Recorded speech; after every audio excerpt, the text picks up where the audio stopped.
Hi, this is Miss Carrie. I am from Macmillan Library and I am back to show you another recipe. I hope you've been enjoying the other ones that I've done. Today we're going to make pizza dough.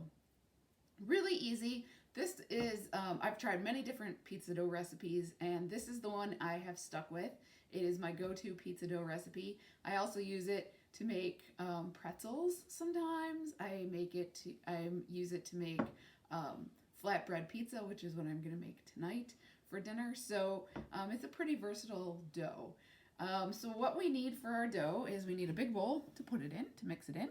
We're going to need 3 cups of all-purpose flour, 1 cup of warm water, like bath water, warm water. We need a tablespoon of salt, 2 1/4 teaspoons of yeast, a teaspoon of regular sugar, and 2 tablespoons of olive oil. And that is all you need to make a really good pizza dough. So what we're going to do first is we're going to add let's start with the sugar. So we're going to add our sugar to the bowl. We're going to add our yeast to the bowl with the sugar. And then we're going to add our warm water. So the warm water is going to help activate that yeast. The yeast is going to eat the sugar and it's going to wake up.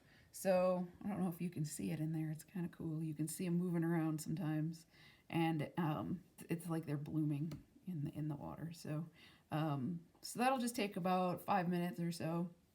It'll get pretty frothy, and that's what we're waiting for before we add the rest of our ingredients.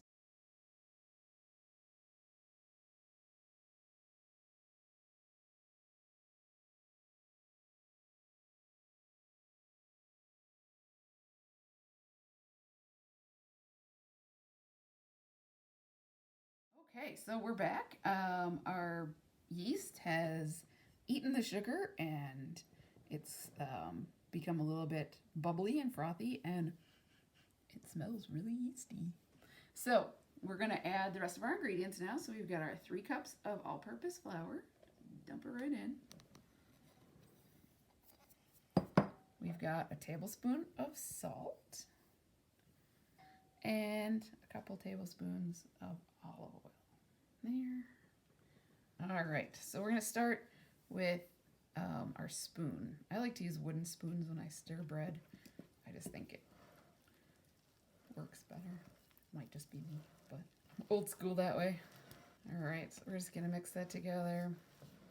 This does come together pretty easily, especially if you do have a stand mixer. It comes together really fast. Sometimes it's a little drier than other times, so that cup of water may not be enough. So we're going to add a little bit more. Just going to add a little bit at a time. You don't want to add too much. You can't take it out.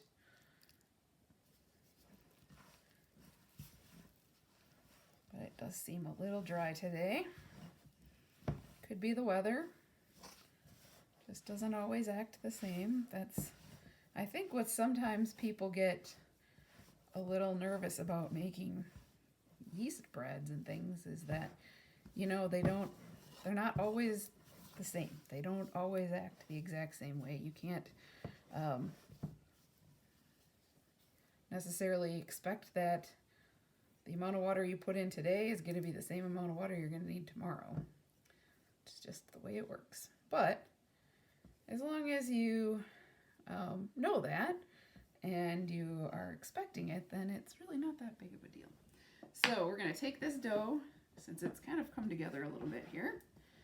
We're going to take this out of our bowl because it needs to be kneaded for a little minute. So we're going to take that out. I've got some flour on my worktop here, and this is the fun part. You get to get your hands in there and just get it all worked in. So we're gonna do this until it should be a really nice soft dough when you're finished. Add a little flour just so it doesn't stick to you or to your countertop. But you want to knead it for a good few minutes, really. What we're doing when we knead the dough is we're building up the gluten in the wheat, in the flour, and that is going to help your dough be nice and chewy and lovely when you eat it. So the more you do this, the more you kind of understand when it's done. You'll start to get a feel for it the more times you make bread or dough of any sort. It's when it's finished, when you don't need to knead it anymore, it should be really nice and soft, but not sticky. This is not a sticky dough. Some doughs are sticky. Sometimes the recipe will say that the dough will be very sticky or very loose. And if it says that, then it's okay for it to be sticking to you. This dough is not a sticky or loose dough. So I don't know if you can tell here, it's really nice and soft. It's soft around the outside. There's no lumps in it. I'm just gonna knead it a little bit longer. There we are. That is about good, I think. Kind of get a little workout in while you're making your bread, making your dough. So once we're done kneading our dough, which I believe we are, nice and soft, perfect. All right, so what we're gonna do is we're gonna use our same bowl. We're just going to put a little bit of olive oil in the bottom, and then we're going to put our dough in. And you want to just mush that dough around, flip it over, make sure it's pretty well coated in the olive oil. Okay? And I have got this nifty little cover I use for my bowl. We're going to cover it with plastic, or you can use a damp towel if you don't want to use plastic wrap, that's fine. And we're just going to put it in a warm-ish place without a draft. For about an hour. You want to check it once in a while. It should get to be double the size it currently is. So it's kind of hard. You kind of have to eyeball a little bit, but it should be double the size before you actually can take it out and use it. We will show you that part in a little while. All right, so we're back. Our dough has risen. It has doubled in size from when we put it in the bowl just about an hour ago. So what I'm gonna do is I'm gonna what we call punch it down. So I'm just gonna deflate that a little bit, get some of the air out of there.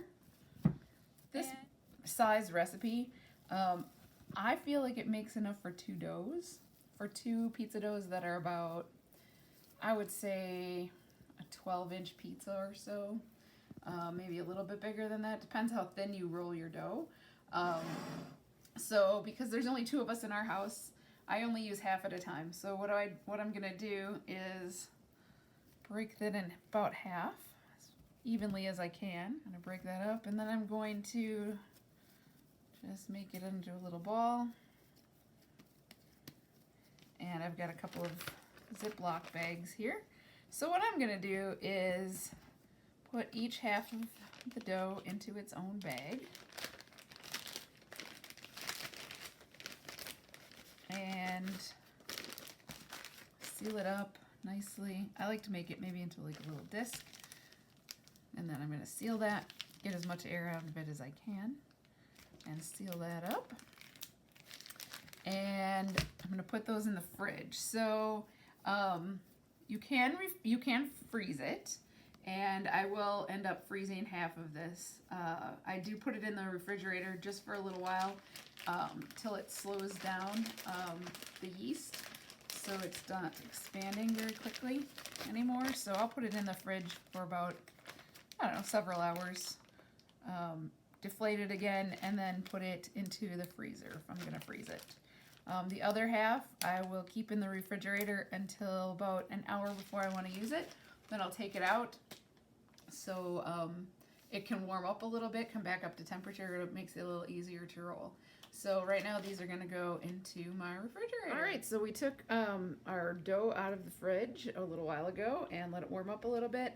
I've got some olive oil in the bottom of this little baking sheet, and I have pressed it out as far as I can to the edges.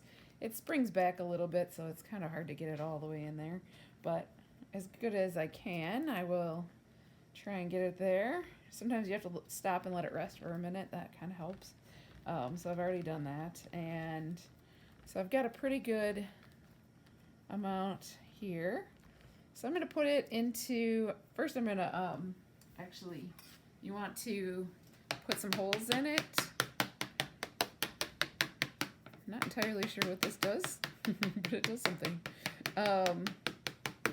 So I'm putting it into a very hot oven. It's going to be 475, and I'm just going to par bake the crust just a little bit before I put the toppings on. I find that it makes for a crispier pizza because the base won't soak up as much of the liquid once it's par baked. So I'm going to par bake this for about between 5 and 10 minutes. Whenever it starts to kind of start to slightly brown, I'm going to take that out of the oven and put our toppings on.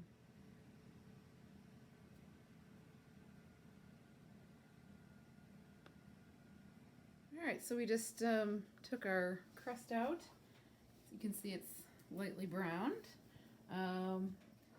I am going to be making a barbecue chicken flatbread because we had roast chicken dinner last night and we had leftover chicken, and so I decided to do this tonight.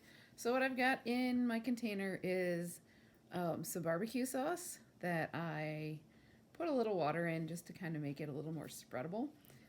So I'm just spreading that lightly over the crust just to give it a little extra flavor. I mean, this is your pizza. You can make it whatever you want. If you want to do a traditional pizza with tomato sauce and mozzarella and pepperoni or sausage or whatever you like on your pizza, mushrooms if you like them, or olives.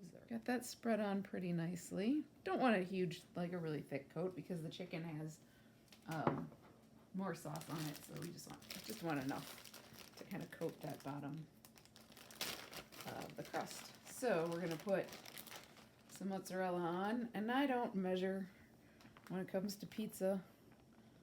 Just eyeball it, whatever you like. If you like a lot of cheese, then put a lot of cheese on. Although, I mean, we are in Wisconsin, so I think the more cheese, the better, frankly. There we go. That looks pretty good. We're going to add our diced up leftover chicken that I mixed up with some other barbecue sauce a little while ago. So we're just going to spread that out over the cheese. You can make it however you want it. And that's what I like about making my own pizza. Almost got our chicken spread out here.